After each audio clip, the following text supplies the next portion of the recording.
weltare ɓiɓɓe fulɓe andu diine maɗa fedde heblo sukaɓe afrique weltare tv takkusana yoni to likseyba gorgol to dere misa to helbira to ɓoggel ceeli to wullurama to wuuro sabbara to sillewol to zereyka to fummo guileyta ko on takkusan juula ha to galle ceerno amadou dafa to mbuutu ko on takkusan kadi juula ha to galle ceerno diallo oumara abdoulaye to ñomele ko taari ɗum kala ene jeeya e gardi kabaruji men to leydi mauritanie seni woni commission électoral national indépendant ko catal halfinaɓe ko fate sumgoji nder leydi mauritanie ɓe joddima aseta hanki o batu mabɓe hakkude mabɓe e landaji dawrugol ko fati kay e heblanade sumgoji hooreji leydi tijjaɗi e hitande 2024 nde to leydi mauritanie ha joni jamila mansour gardinoɗo landa wiyete ka tawassul jaw ko jaltinoɗo e landa ka guila ñande jeenaya lewru utta 2023 o holliri tigui wonde o tafi landa makko kesa e oɗo saaha joni o ardima landa ka noon wiyete ko parti pour la patrie to leydi sénégal Macky Sall hoorejo gendi sénégal ƴetti lana muma ndiwa ko o yabani rom to laamu rom to leydi italie nayimo toon ko tawtoriyede batu taw ko hakkude leydi italie joddoto e leyɗe afrique to leydi mali fama woni forces armées malienne ɓe kolliri tigui wonde ɓe teeɓima wuyɓe ɗiɗo e saaha ɓe gonno e patrouille mabɓe taw ko wiɓe wonnoɓe jangu mumen e nder wuuro witego bara tawatego no gas 2 kilométre hakkude mum e ansogo catala CEDEAO leyɗe tati e oɗo saaha joni ɗe militaire uji gardi woni leydi Burkina Faso leydi Mali e leydi Niger ɓe ɓayyini communiqué mabɓe aleda hande hollirde ɓe jalti ha laaɓi e catala bitegal CEDEAO kedde Afrique ma en kettoro ɓindo musidɗo men Alassane Oumara Mbocco habaruji men joolam jabir jen ha to leydi Turquie to leydi Ukraine to leydi Iran ha to Corée du Nord jen ha guerre hakkude Israël e Hamas bisimilla mone ketki hotodirte joni piren pacciren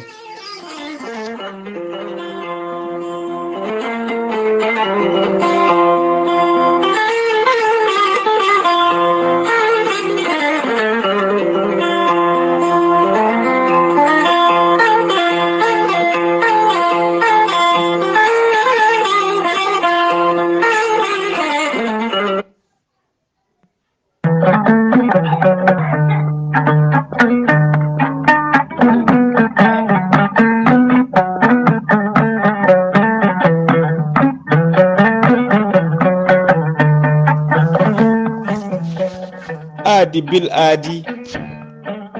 salade aadi ɓuuri fittude aadi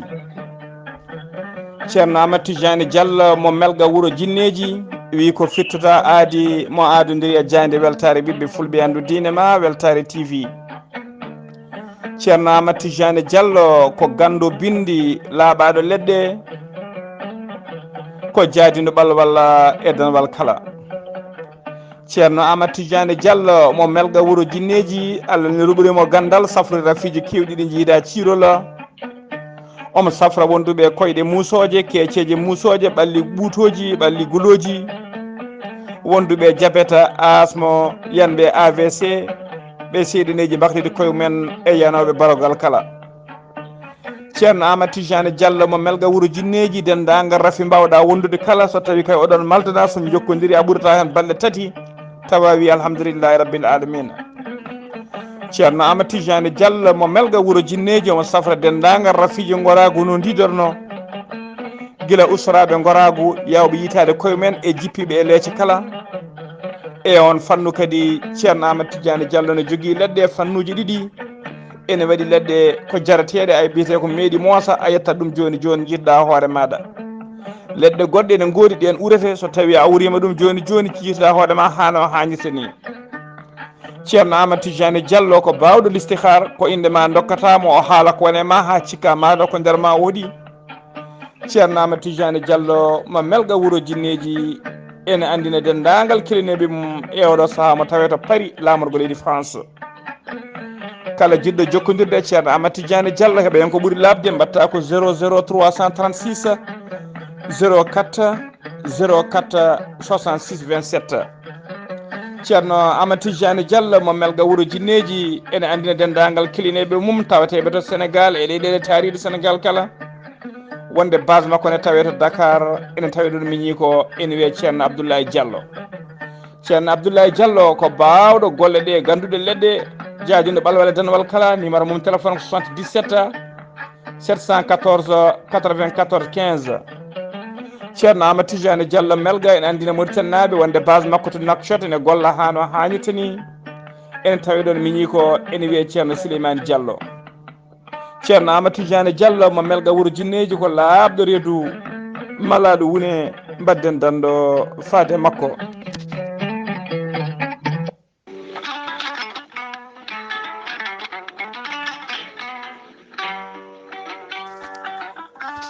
gorel te ko haako moƴƴo iwru ko to korodinnoɗo ari ko wallude e safrude ha moni kala yiito hen hoore muɗuma. gorel te ala effet ala rewam a ittat ko jamireɗa mbaɗa e ndiyam ngulɗam aɗa yara aɗa yiito cellal ɓandu maɗa. hewɓe hutortoɓe gorel te kolliti gila tan ɓami yarde gorel te dañi hen aafiya mawɗo no feewi. hewɓe hen fonnoɓe oppirade yogay ñabboji woni hen wurno ko poɗɗe kono hande o ɓe mbi'i alhamdulillah. gorel te ene safra yogay ñabbuji jangtaɗi eɗi jangtaka kala. an joguiɗo AVC jogui cardiaque ƴiƴam dogata e ɓandu mum ɓandu wuloru jaaɗoru janowo joguiɗo diabète yogay ñabbuji goɗɗi kala sa jokkodire gorel te ma wi alhamdulillah. sa yiɗi andude ko jangta e gorel te jahata koto site mabɓe internet mbaɗa www.gorelte.com ma jangan hoorema kala. sa yiɗi jokkodirde e tonggode gorel te so tawi kotori sa tol gonɗa to galle ceerno Yahya Ba mbatta ko 77 780 30 85. so tawi noon gonɗa koto wuuro teddungo Madina Gounas Amadou Sambalo ha to Tamba kala 78 119 00 65. so tawi gonɗa koto Galoya e ko taari ɗum kala jokkodirta koye Aissata Touré mbatta ko 77 218 09 98. so tawi noon gonɗa koto Aslem jokkodirta koye Mamadou Demoya mbatta ko 78 289 03 90. so tawi noon gonɗa koto Pikine jokkodirta koye Amadou Isman Ndiaya mbatta ko 77 426 68 04. so tawi noon gonɗa koto Guédiawaye jokkodirta koye ceerno Saliou mbatta ko 77 288 51 80. so tawi noon gonɗa koto leydi France jokkodirta koye Haruna Gayda mbatta ko 06 50 99 64 43. musidɓe tedduɓe gorel te e jeese men eɗen daña jaam.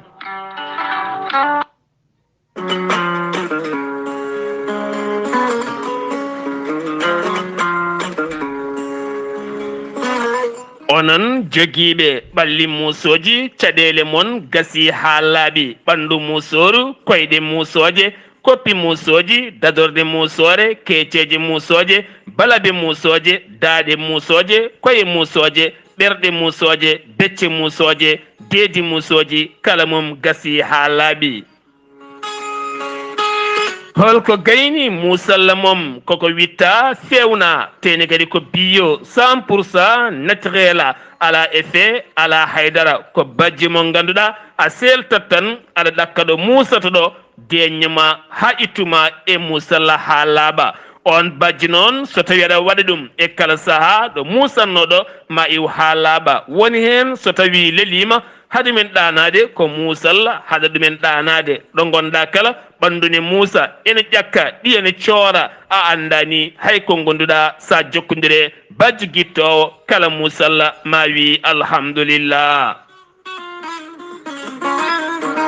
aduna ne yaha rafiji ne ɓeydo kono kadi wittoji ngam haɓade ɗin rafiji e musalla kala ene jokki ɗum noon a yara ndiyam tan aɗa selta aɗa ɗakka ɗo musata ɗo ene lawƴanma ɓanduma ene ittanma kala ko musata ko ha laaɓa sa jokkodire bajje guittowo kala musalla ma heɓoy hen ko ɓuuri labde so tawi noon gonɗa koto leydi France ko toon tawete kono kalɗo gonɗa e windere nde sa noddi tonggode nde ma jomum waw notadema mbawa jokkodira e bajje guittowo kala musalla on noon wiyete ko Aissata Sarr wo tawete koto leydi France mbatta ko 00 337 73 35 30 88 walla mbaɗa 07 73 35 30 88 oɗon wonɓe e réseaux sociaux so jiiɗi yiide vidéo ngaji makko ha mbawon laɓɓitinede jaaha toon koto TikTok makko mbatta ko arobase Aïssa 30 ɗum woni TikTok makko kono kadi son jokkodire makko maw fammin mon ha ɓuura famde musidɓe tedduɓe ɓalli musoji ƴiye coroje e ɓalli ƴakkoji tampini rendo haɗi ɗumen ɗanade.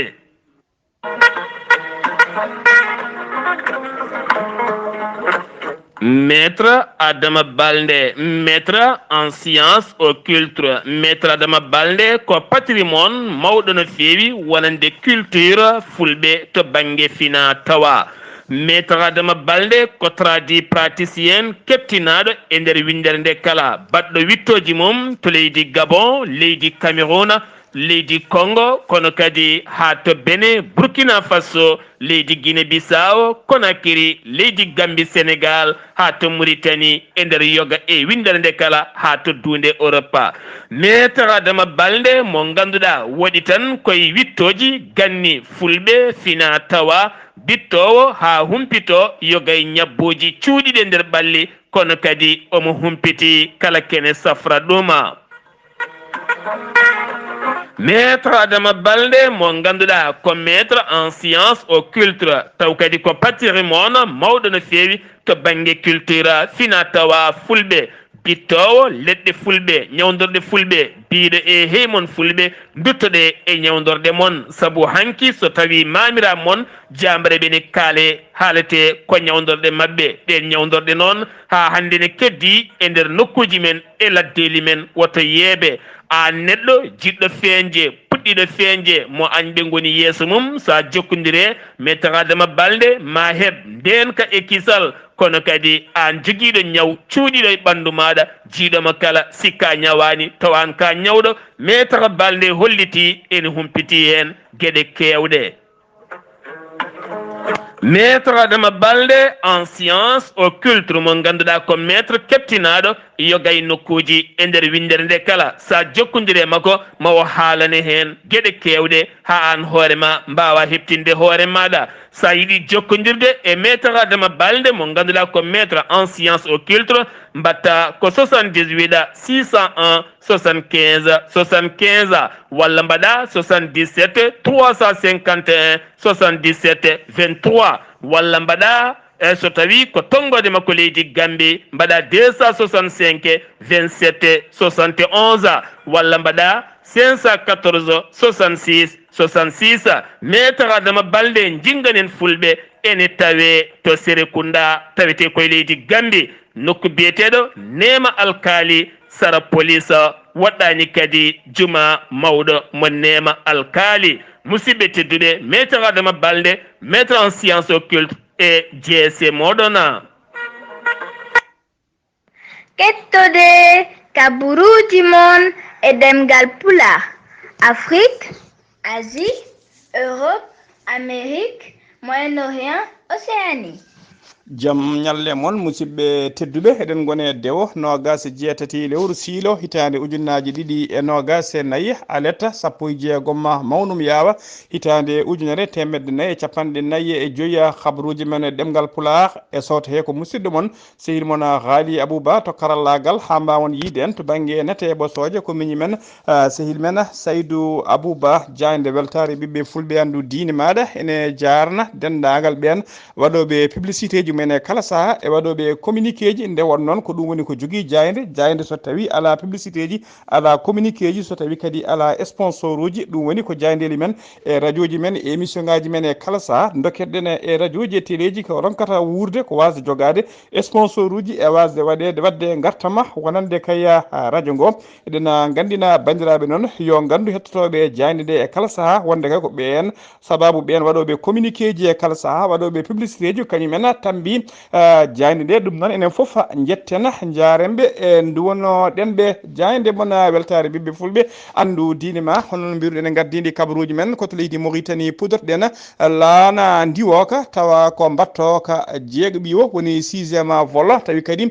ko gaddu ka tourisme en ene gaari wangade leydi Mauritanie ka juurima to bowallade diwoje ngala atara tawi ka umri koto leydi France laana ka noon e ko jolni temedere e sappo e tati touriste ko aseta hanki o no gasi jeeɗiɗi lewru siilo ɓe jetti toon to atara koye mbadi noon saison touristique tawi ko 2023 2024 koye ndina mbadi ɓe gaari ɗiɗon touriste noon ɓe jeeya tigui walla koɓe nationalité ji kewɗi no fewi kamɓe kala noon ɓe umri koto leydi France laamu ngu noon e dendagal ɓen halfinaɓe ko fati gueɗe tourisme en e kamɓe kala noon ɓe kolliri wonde kayya ɓe keeɓi yamirore kay nde ɓe darnata doole mabɓe nde ɓe ndendita doole mabɓe no ponno kay wawde toppitade kay guila to banggue ndenka ha to banggue ɗoftude e weltinde kala ɓen taw ko arɓe wangade leydi ndi beele kay ene belto so jeehi hakkillaji men kadi garta yitte ko artude e kala saaha e nder leydi he ha joni ko leydi Mauritanie keddoɗen seeni ko commission électorale nationale indépendante ko catala halfinaɓe ko fati sungoji e ko fati sungoji kala e nder leydi Mauritanie ɓe joddima batu mabɓe noon aseta hanki no gas jeeɗiɗi siilo 2024 tawi ko batu fewjude woni fewjikinade e woni concertation e ardiɓe landaji dawrugol ko fati kay e herlanade sungoji horejo leydi tijjani en 2024 ko fati noon e yurnitade kadi e ko fati yurnitade woni révision liste uji électoral ko ɓeɗo noon tawtora batugu woni horejo seni o e cukko muɗum wondude secrétaire général catal ngal wondude ɓen taw ko witeɓe chargé de mission wondude e conseiller catal ngal e responsable uji walla représente uji landaji dawrugol leydi ndi ha joni ko leydi Mauritanie keddoɗen Mohamed Jamila Mansour ko gonnoɗo horejo landa tawassula jaltuɗo e makka noon kene ɓooya seeɗa jaltude e makka kene ɓooya seeɗa o holliri tigui wonde e oɗo saaha joni o tafi landa makko gorkata ko landa dawrugol kesa ɓe tafi landa ka noon kamɓe tafɓe landa ka noon ɓe kamɓe ɓe o rendi o tafde landa ka ɓe cuɓimo ɓe gardinimo landa ka ene tawe noon e ɓen taw ko jaggue tambiɓe landa ka ko wayno ɓeɗo hono Mariama Neyni min wondude e biteɗo Mimou el Kharachi wondude e Yaqouba Saleke e goɗɗo ne wiye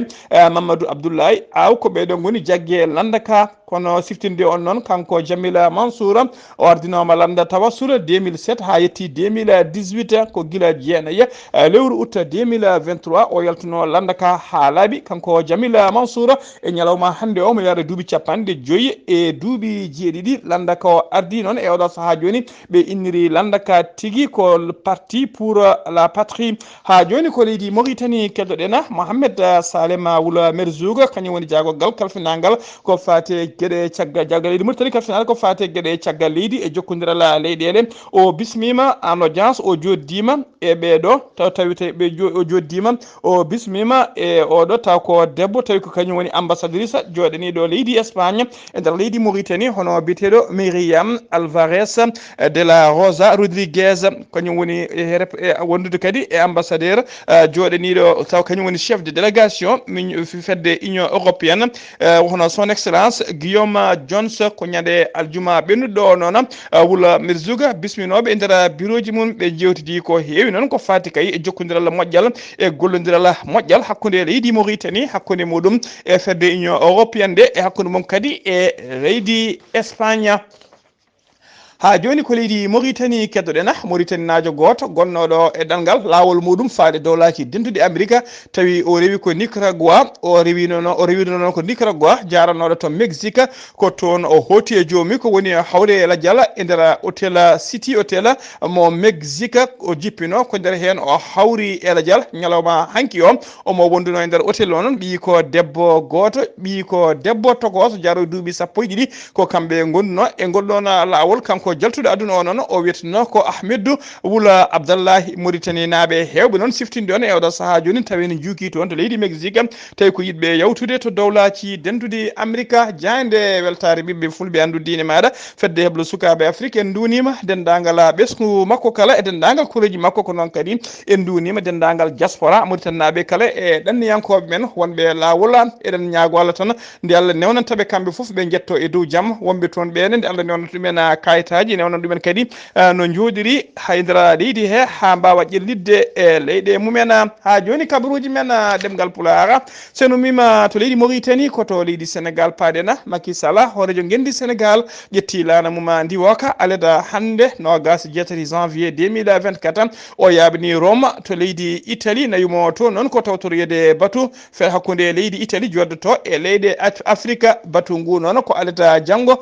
ngu joɗoto toɓɓe ɗamineɗe yewtede e nder nguɗon batu noon ko ɗeɗo toɓɓe ko ɓuuri jojjude kadi ko ɗanne ko fate haɓade ɗanne suuɗe woni clandestin e ko haaldi yaldirde kadi ko fate banggue énergie woni ko banggue kuɓɓa men ko banggue jangde to banggue culture woni pine wondude kadi e ɓeydude sécurité alimentaire woni haroduru e haɓade heegue e haɓade pelle ceɓɓitiɗe e nder jillu Macky Sall noon yaaha e nder jillu Macky jillu he noon Macky Sall teskama tigui ma o yettoto nokku biteɗo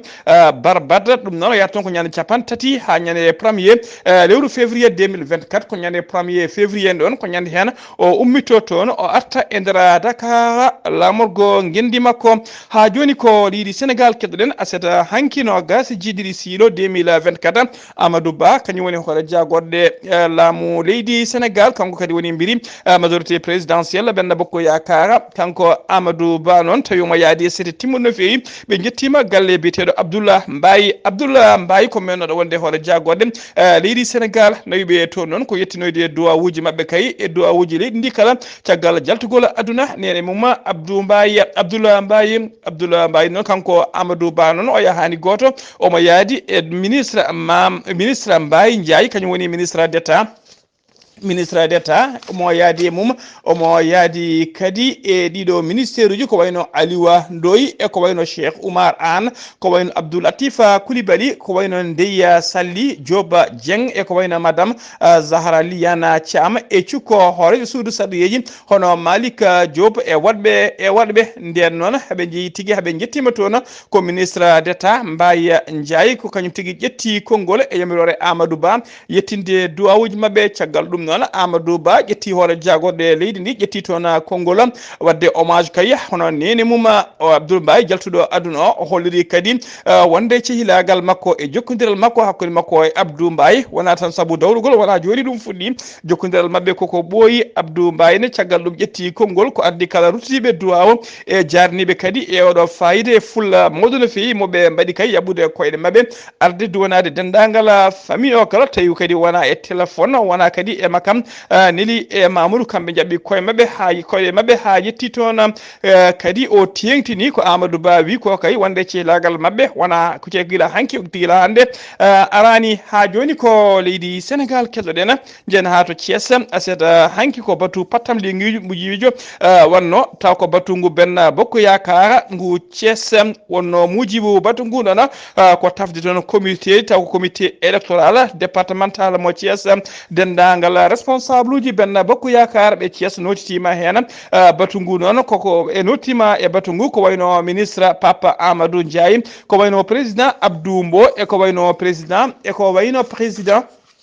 président conseil départemental hono Siré Dia ɓeɗo kala notisima hen eko wayno député Mariama Senne ko wayno kadi directeur général aéroport Blaise Diagne ko wayno Abdoulaye Dieye eko wayno maire uji département uji e yimɓe éliji locaux e responsable uji kewɗi tawateɓe nder département kamɓe kala ɓe mbawi notitade e batu o e nder jonde he noon ɓe mbawi suɓade hono ministre d' état Augustin Tina o waɗama gardiɗo comité électoral départemental woni département mo Thiès tawi omo gollodira noon omo gollodira he kala noon coordinateur uji di comité en électoraux ji commune uji responsable ɗi kala ɓe beele Amadou Ba kay ene wawa hebde polgu o Amadou Ba ne heɓa ene laato hoorejo leydi Sénégal ñande jamma 25 février 2024 ko adi kay ko kiraɗe ɗen ene kirten ha joni koye ndin mbadi kelloɗen caggal kayde candidat ji kewɗi mbaɗano rekkale tawa tigui ɗereji mumen timmani kaytina kay jeeyede e biriji gembaneɗen gui gembanade ardade leydi ndi guila nden noon ko ƴammodiral hakkude landaji woni e hewɓe kadi wadde calcul aji men ƴewde hol landaji tawtoyta caggal kayin nde Mimi Touré waɗi calcul aji mum kañum tawtoyi kañum e candidat ji kewɗi goɗɗi tawtoyi ko kaɗo landa wiyete ka Pastef joni ko Talla Sylla gonnoɗo ancien maire mo Thiès kañum holliri tigui wonde oɗo saaha o tawtoyi kanko ko Ali Gouya Ndiaye ko kañum woni mo tawtoyi e ɗiɗo sumgoji ko kañum o wonanta ha joni ko leydi Sénégal keddoɗen jiyan ha to wuuro witego Joli Fera noon ko wuuro tawatego e nder département mo Mbour koko boni ko Allah ɓuuri bonnude waɗi toon ko demowo goto woni cultivateur biyeteɗo inde makko fuɗɗori ko Alkulala en o yettere ko joom mo yara duuɓi capanɗe jeegoma e jeeɗiɗi tawa kadi ko bamum sukaɓe jeetato ko kañum tigui rewi e taniraguel mum dewel biyeteguel taw ko ɓi ko debbo ne yarano duuɓi sappo e tati ko élève CMD o rewe mum omo horbito omo waɗaymo ya zeyna ha ƴetti hen reedu en joom noon koye notable uji kanko taniraɗo baɗɗo ɗeɗo gueɗe noon koye notable uji wuuro Joli Fera ngo ko hen tigui o jeeya caggal noon nde bandi ko debbo e yummum cukalel nguel ene wiye imma jonam nene mum cukalel nguel gon noon wudde koye joom galle mum to nokku wuuro witego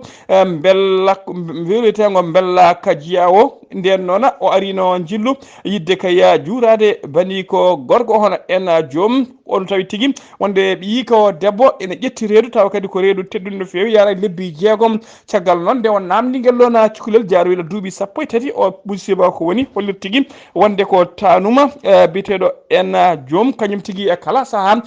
hulɓintamo so galle yeewi mena samo wiya tigui ma wonde e makko alay cagel kadi wiya so tawi o haalti koko nawatamo laakara kañum tigui waɗe makko yasena ha laabi kewɗi ha o wawi ƴettude hen reedu caggal noon ɗum ko nden tigui yummiɗaɗo yeehi to gendarmerie portoyi plainte kanko biteɗo en joom caggal noon nde laamu ngu aranimo o daari yesso laamu kay o jaddani tigui wonde o yeehi cukalel nguel laabi kewɗi kono o holliri o meeɗa menade cukalel nguel kala ko yaade mum koye beelamma tigui koye jabgol nguel ɗon cukalel o yeddani kadi wonde reedu ndu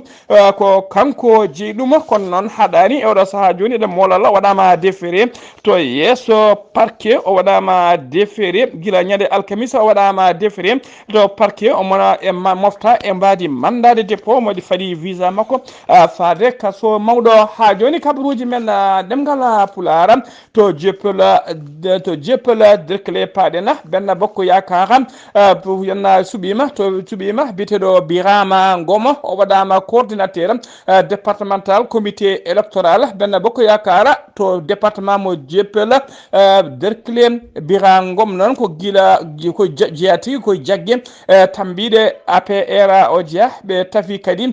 gomuji kewɗi tawi kadi ɓe tafi e nder gomuji tafa toon gomu taw ko temedere e sagata volontaire woni yerlitiɓe mbawi tigui tafede ɓen noon golle mumen ko wadde kay porte à porte dendagal message uji walla information poɗɗo yettinede mbawa yettade nder yoga e galleji famminde jomumen ko yahate dow mum ala ko woni yidde mabɓe noon e fandare mabɓe kay so wona candidat mabɓe hono Amadou Ba beele ne heeɓa polgu ñande 25 lewru février ko adi ko kiraɗe ne kirte beele ene wiye heeɓi polgu kabaruji men ɗemgal pulaar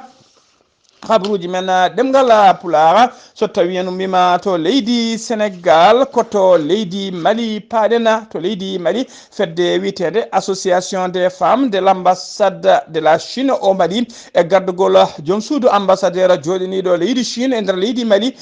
gaddi ballal mumen tawa woni don ballal paydigal no fewi fade kay e sukaɓe taw ko janggoɓe école janggoɓe sukaɓe élevage janggoɓe e nder ɗiɗo école aji taw ko école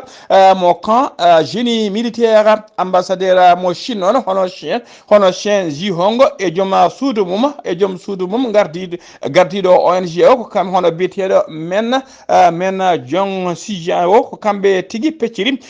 ballal ngal faade ɓeɗon sukaɓe tawi ko élevage ine tawtora cérémonie o noon maire commune 3 Djiré e hono Mariama Diallo wondude e Hawa Diaram kañum woni hoorejo fedde rewɓe camp génie militaire wondude directeur école primaire camp militaire o camp génie militaire wondude directeur école maternelle mo camp o cérémonie o noon wanno ko ñande alkamisa nogas e jeegom lewru janvier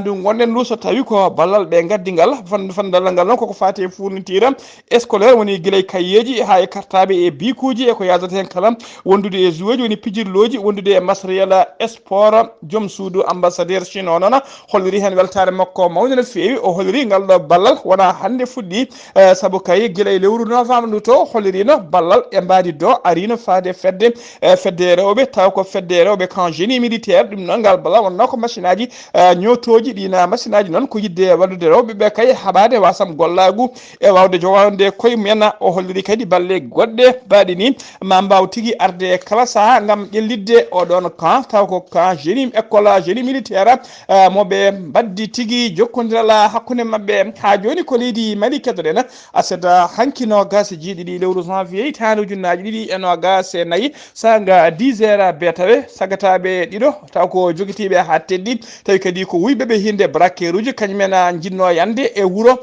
witego bara noon tawe nogas e 2 kilométre hakkude mum en sago e gana saga noon faama woni forces armées malienne kono tigui koye ordoyade woni patrouille men koye mabɓe mbiɓe ho caggal ɗum diddiɓe noon teriɓe ha mbawi teɓadeɓe kamɓe ɗiɗo kala ɓe teɓama e oɗo saaha joni ɓe tawe e juuɗe dadiɓe ha joni ko leydi Mali keddoɗen cukko ministre des affaires étrangères et de la coopération mo leydi turque ene tijja jillu muɗum gollal tawi ko jillu cihlagal e nder leydi Mali o arata goto o ara noon o ari koye o arata noon koye dow nulal hoorejo leydi turque hono Recep Tayyip Erdogan maw arde kadi e ɓatake bindal taw ko ɓatake dariɗo ummorade e Recep Tayyip Erdogan hoorejo leydi turque faade nandomo seydi mum hono colonel Azimi Koita gardiɗo transition mo leydi Mali Ahmed Sildiz ko cukko ministre des affaires étrangères leydi turque tijjaɗo e jillu mum kanko noon o ma o artigui o arata noon kanko noon woni tigui kanko kadi woni kalfinaɗo jokkodiral hakkude leydi turque hakkude muɗum e dongre Afrique e hakkude mum kadi e nokkuɓe fonde wiyetede Moyen Orient o arata goto noon omo arda e c'était timmuɗo no fewi jillu ngu noon mbiɗen ko jillu gollal kadi ko jillu cilagal eɓe tijja noon ko ñande nogas e jeenayyi woni ñalawma janggo ha capantati lewru janvier woni janggo e ɓawo janggo e nder Bamako jillu ngu ɗon ko yidde kay ñastade galle cihlagal gongal hakkude leyɗe ɗe ɗiɗi woni hakkude leydi Turquie hakkude muɗum e leydi Mali e kala fannu ha joni kabaruji men ɗemgal pulaar kabaruji men ɗemgal pulaar felleɗe o leyɗe tati e oɗo saaha joni rendinɓe dole men e peeje men woni leydi Burkina Faso leydi Mali e leydi Niger ɓe ndendi kamɓe kala alede hande ɓe mbaɗi communiqué goto taw kamɓe ciifi communiqué o ardiɓe ɗeɗo leyɗe tati kañumen ciifi communiqué o noon ko holli tigui wonde à partir de alede hande nogas e jeetati lewru siilo janvier 2024 ɓe jalti ha laaɓi e ngal ɗo catala bitegal CEDEAO taw kadi ko effet immédiat woni tigui ko joni caggal nde message o gayni jangguede ɓe jalti ha laaɓi wona ha lewru maya wona ha ñalawma ha janggo koɓe jalti ha laaɓi e catala bitegal CEDEAO ko aleda hande o ɗon ɓe ɓayini communiqué jaltugol mabɓe ha laaɓi kaye e ngal ɗo catala bitegal CEDEAO siftinde o noon ɗeɗo leyɗe tati kala ko leyɗe kaye derguiɗeɓe laamu men taw e oɗo saaha joni ko militaire uji kañumen gardi ɗeɗon leyɗele ha joni kabaruji men ɗemgal pulaar kedde Afrique jabɓuɗen musidɗo men sehil men hono Alassane Oumar Mbodj gorko mo Sara Ndougou Alassane Oumar Mbodj a salminama a juurama en calmitima Ghalii Abuu Bah, en calmini dendagal hettiyankoɓe Ayawo TV e ñalawma hande o habaru min ɓuttinde dongre Afrique puɗɗo ko leydi kono Mali caggal kay nanodiral hakkude kay tawkadi ko laamu ngu e ɓen tawkadi ko indépendance en gila kay ujunaji ɗe sappo e joyyi e oɗo saaha dey ene wayno dossier o no mbiruɗen ni e habaruji men hono ɓennude wonde ko oɗo dossier joñama joni noon haqqillaji mabɓe ɓuuri wawde kay hono kuccude ko yidde wawde kay wadde kadi tafde won oɗon nguɗon goomu gam ƴewande ɓe hono peeje wadde kay hono tawata ko dialogue hakkude mabɓe nde tawno ɓesgu ngu ene sohli ɗum mata kay nanodiral e pamodiral e deƴal ene wawa kay artude e nder leydi taw kadi ko Mali ndi to leydi hono Côte d'Ivoire ene wayno e oɗo ñalawma de kodi koye tigui kebbungal e ñalawma faade hono e janggo nde tawno wonde haqqillaji mabɓe ɗi foof goni ko hay pottital hakkude leydi hono Sénégal leydi hono toon to Côte d'Ivoire e ñalawma taw kadi ko janggo o amde nogas e jeenayyi lewru ndu gonɗen ndu nden tigui ɓe mbawata hono nangodirde ɗum noon e ƴewde kay ɓennude ko wiyete kono carde final ko ɗum noon waɗi noon ko pewnanno ko ha e ke mawuji ɗi pewnanno ɗi e gam kay wande kay mari ma dañ hen jencude no fewi e ɗum noon ko guilay compétition ko fuɗɗi ko e ɗum noon aɓe ɓen fewnoɓe eno kadi jiiti hen koye mumen tigui rigui noon ɓe ganda noon tawi oɗo match to ɓenni noon mata kay mamaw yimɓe kay huccande ɗin mawoji ɗiɓe pewnanno to Kenya to ndeyi ko ene wayno ko manifeste ngaji hono mawɗi gon toon yimɓe hewɓe noon jalti hen wonde noon e toon kawri toon to Nairobi gam kay wawde kono seppude e yidde hollude mette mumen e ɓen rewɓe kadi ko mbaɗete ko gueɗe kamtoɗe ɗe mbattaɗe mbino ko ley ko hirande fuɗɗi ko ha e oɗo saaha mo jaaten fodde kay e kawujji fodde sappo e jeegom taw ko ka e ɓen bonande ɓen rewɓe ene tigui mbaɗe e nder leydi hono Kenya ɗum noon mbi wonde ɓe jaɓata ni gueɗe mbaɗ ni ene tan jokka waɗede ni e nder leydi ndi to Afrique hakkudejo to de ko état major taw kadi ko woni koɓe mabɓe mbi teskima e yimɓeɓe kutortoɓe ɗen dartoɗe hani mission ngaji taw koye guerre en no carduy e leydi ndi ni ɗum noon addata kadi ko caɗele mawɗe no fewi ɗum noon aɓe jogui hen kulkuli mawɗi no fewi to Zimbabwe Nelson Samisa gardiɗo lunɗo o wi wonde kon yalti landa ko ɗo wanno ka addi ɗum noon o wi ko laamu ngu naatti e landa kawo ɗo wanno ka ɗum waɗi o hofi hen juuɗe makko o yalti hen laaɓi to Afrique banggue worgo ko ɗum noon hoyre-bir nogas jeeɗiɗi kono lewru ndu gonɗen ndu ɗum ne nde ko ñalawma kuftodinɗo gam kay roddude kono teddugal e ɓen sankinoɓe taw kadi ko juif en e génocide mo mbaɗano e ɗum noon e Afrique banggue worgo o e wiide wonde kay e ɓen taw kadi ko juif naɓe ko ɗon ɓuuri hewde ɗon e dongre nde e ɗum waɗi noon aɓe kulani wonde kadi ko Gaza hadde ko hepti ɓen taw kadi ko juif naɓe haɗa hettade ɓen taw ko palestine naɓe wonɓe toon to Gaza ɗum waɗi noon ñalawma no mbiruɗen ni nogas e jeeɗiɗi lewru ndu no gonɗen ndu ɓe mbawi kay wadde koɗo ñalawma kuftodinɗo toon to Gabon Pascaline Bongo ko ɓi Ali Bongo taw ko ɓi Oumar Bongo afo mum mawnum Ali Bongo mbaɗaɗo koɗo pollugu guila e dummunoji hono jawtuɗi ɗi ko on tigui wawata kañumne ñande nogas e jeenayyi lewru ndu hawra koye amde nden o darto e taw kadi koye tribunal correctionnel mo leydi hono Farais Paris gam kay tumedemo mbuñaari e hirande ujunaji ɗiɗi sappo ha ujunaji ɗe sappo e goho ɗo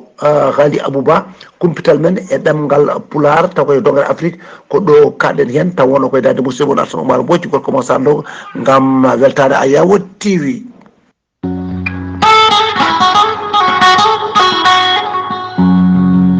Gonkay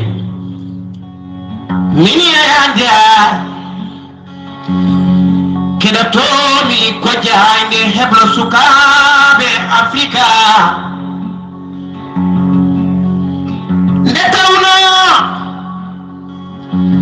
jande ndene laaɓi kadi humpede welami humpitede ɓuuri humpede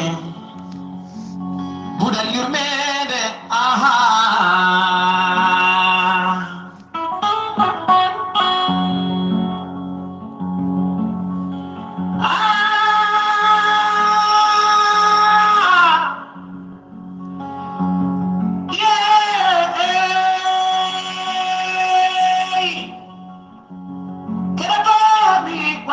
de hebla sukaɓe africa keɗotoɗi ko fuuɗal yurmede dalam sekasre laata e duule o mbiɗa jogono ɓori jamma buɗal yurmede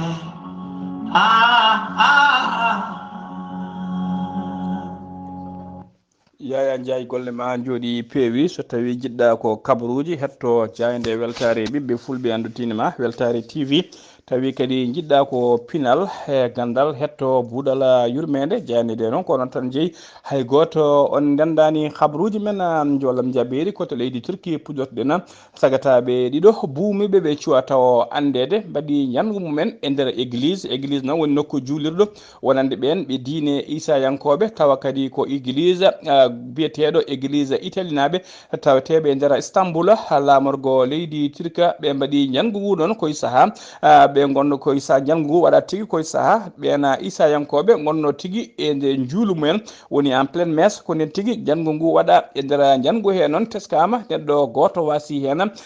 pittali muɗum enquête diaƴo udditama hen Recep Tayyip Erdogan hoorejo leydi Turka o holliri tigui wonde enquête diaƴo o rokki yamirore enquête diaƴo ma waɗama yo waɗe hen kadi o holliri ɓeɗo watɓe janggu toɓe mbawi wonde kala ene ɓe mbawi wonide kala maɓe jiite ko ɓuuri yawde yaccade ɓe ndewne e lawol saabu kay o jaɓata gueɗe mbaɗe ni e nder leydi makko koto leydi Ukraine paaɗen laamu Ukraine ɓe tawi tigui fodde 50 millions taw ko halis dollar ene waɗa détourné woni tigui ene dirtina ene wujja e saaha kay codgol armement taw ko kaɓɓirɗe ɓe jinno sodde tigui armement militaire guyka ka ɗon ko responsable uji militaire en woni ɓen ardi wonkoɓe taw ko martabuji tooɓi wonduɓe ɓen taw ko ardiɓe entreprise aji nder leydi Ukraine ko kañumen dirtini guji oɗon halis e saaha kay ɓe gon jinno sodde kaɓɓirɗe ɗe hinde obiji taw ko temedere ujunere obi woni moɓe jinno sodde halis mum yaltina ha ɗo to kalten ɗon hay hen obi goto natani nder leydi he kadi halis o andaka to naati ɗum noon ko enquête holliri kay wonde oɗon halis fodde mbiɗen 50 millions taw ko halis dollar koko dirtina koto leydi Iran paaɗen laamu leydi Iran ɓe kolliri tigui wonde ɓe nuldi dow weeyo satellite aji tati lawol gotol yidde kaya ɓeydude développement mabɓe to banggue kaya yidde kay ɓeydude développement mabɓe kay to banggue activité ji mabɓe taw ko activité ji aéropartial mabɓe leydi ndi noon kala wonde ɗum e sanction ngaji e occidentaux ji haɗaniɓe kay ɓena ƴellito e kala saaha lawol gotol neldude misilaji tati walla mbiyen neldude satilaji tati lawol gotol ko gonɗo woni lawol gatanol ko leydi ndi ene waɗa ɗum ko espace lanceur ɗon biteɗo Simorgo tawi ko ministére de la défense leydi Iran kañum fewni ɗum ko toon woni to misilaji ɗi kala aynira satellite aji tati ɗi foof aynira satellite tati ɗi noon hen goto wiyete ko mahada mo peesa 32 kilo ɗiɗi keddiɗi ɗi goto hen kala ene peesa à peu près fodde kiloji sappo hen goto wiyete ko kayade ɗiɗo tataɓo o wiyete ko hatefa mujiba hollirama noon ɓe kolliri noon ko waɗi tigui mujibu ɗiɗo satellite tati ko wadde kay testude ko fate yeewo taw ko sous systéme de satellite tawi ko mission ngaji mabɓe ko fate recherche e ko fate télé communication kala ha joni ko kabaruji men jolam jaɓeri koto Corée Nord paaɗen laamu Corée Nord ɓe kañumen aynima kañum noon wona satellite aji gayni ɓe gayni ko missilaji kewɗi ɗi hinde croisére ɗina missilaji noon ɓe ayniri tigui to banggue kelola hakkude mabɓe e Corée du Sud taw kadi koye mbadi provocation koto leydi guerre hakkude Israël hakkude mum e Hamas aleda hande o to Paris lamorgo leydi France ko ɗeɗo leyde yimɓe ɓu représentant ji mum tawte toon taw ko yidde joddade kay ƴettude peeje beele cifodirala ko wiyete trêve guerre one darto kay taw ko trêve juɗɗo hakkude Israël e Hamas wawa dartade beele kay miskineɓe tawteɓe toon ɓe cellani e hiiɗuɓe kala ne mbawa balle ene mbawa yettade ɗum beele kadi kaldigal ne waɗe otage uji goppite prisonnier ji gossodiri ko ɗum woni mujiba nguɗona batu leyɗele nayyi noon tawateɗe toon e oɗon fannu ko dowlaji tedduɗe amérique wondude e leydi égypte e yimɓe leydi israël e leydi qatar naɓe ko représentant ji mumen tawate toon e nguɗo batu taw kadi ɓe joddo e représentant ji leydi france yidde mabɓe noon ko beele jaam duumiɗo ene tawe toon batu ngu noon ɓe joddoto ɗum tigui koye gardiɗo woni directeur catala bitengal cia hono william brown ko kañum woni moɓe joddoto nguɗon batu musidɓe tedduɓe gasi ha laaɓi ko weeli duumatako ko zawjo ko musidɗo moon seydi moon Ghalii Abuu Bah so tawi koto kabruji men joolama tawi noon ko kabruji men dongre afrique ko musidɗo men hono Alassane Oumara Mbocco so tawi noon ko kedde tawi ko kaɓirɗe ko musidɗo men Saydou Abou Bah ketkima alaki jaam yo jaam Allah jogomi jogo on.